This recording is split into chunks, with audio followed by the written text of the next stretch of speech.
Pourquoi votre voiture ne démarre pas? Diagnostic complet, étape par étape. Aujourd'hui, on va voir comment diagnostiquer un véhicule qui ne démarre pas, étape par étape, comme un vrai mécanicien professionnel. Abonne-toi, mets en favori si ce n'est pas encore fait pour ne pas rater nos prochaines vidéos qui t'aideront. Le plus important en mécanique moderne, ce n'est pas seulement remplacer des pièces.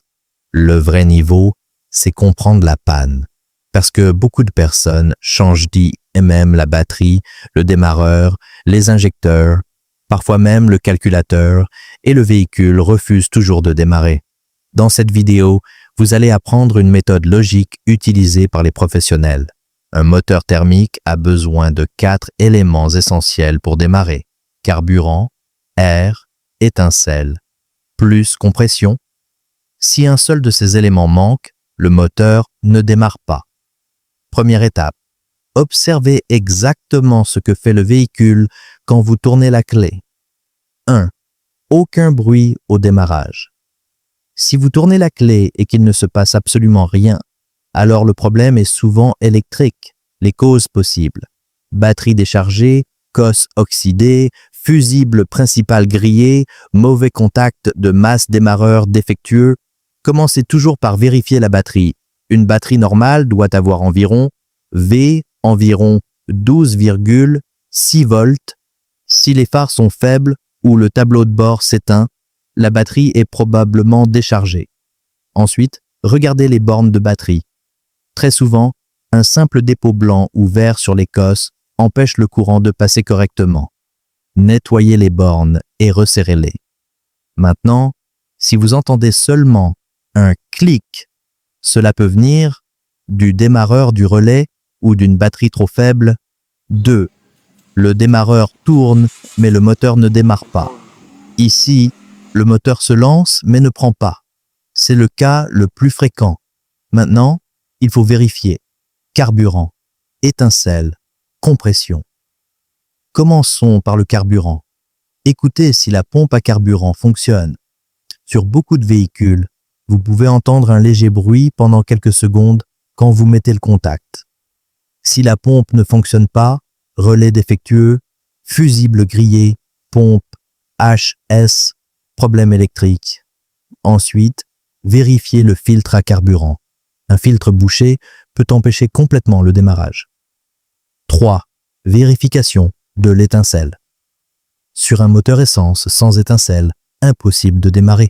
Il faut contrôler.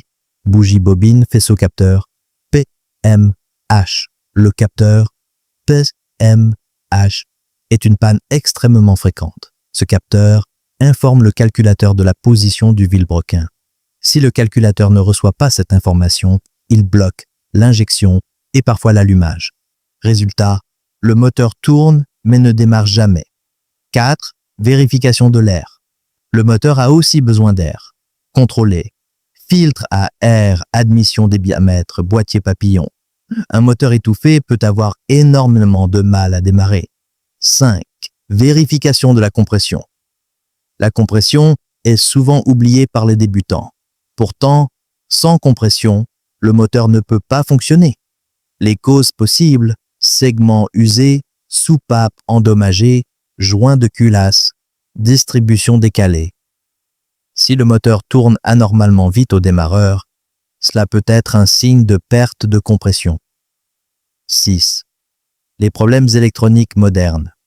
Aujourd'hui, beaucoup de véhicules refusent de démarrer à cause de l'électronique. Par exemple, anti-démarrage, ECU, capteur, relais, défaut, CAN. C'est pourquoi un scanner OBD devient indispensable. Un diagnostic électronique permet souvent de gagner énormément de temps. Partie 7. Les erreurs des débutants. La plus grande erreur en mécanique est de remplacer des pièces sans diagnostic. Beaucoup changent, batterie, injecteur, pompe, ECU, sans tester réellement la panne. Un vrai mécanicien ne devine pas, il suit une logique. Toujours dans cet ordre: alimentation électrique, démarreur, carburant, étincelle, compression, électronique. La mécanique moderne repose sur le diagnostic intelligent. Si vous apprenez à analyser les symptômes correctement, vous pourrez réparer beaucoup plus rapidement et éviter des dépenses inutiles. Dites en commentaire quels symptômes votre véhicule présente exactement. Et dans la prochaine vidéo, nous verrons comment diagnostiquer la panne du moteur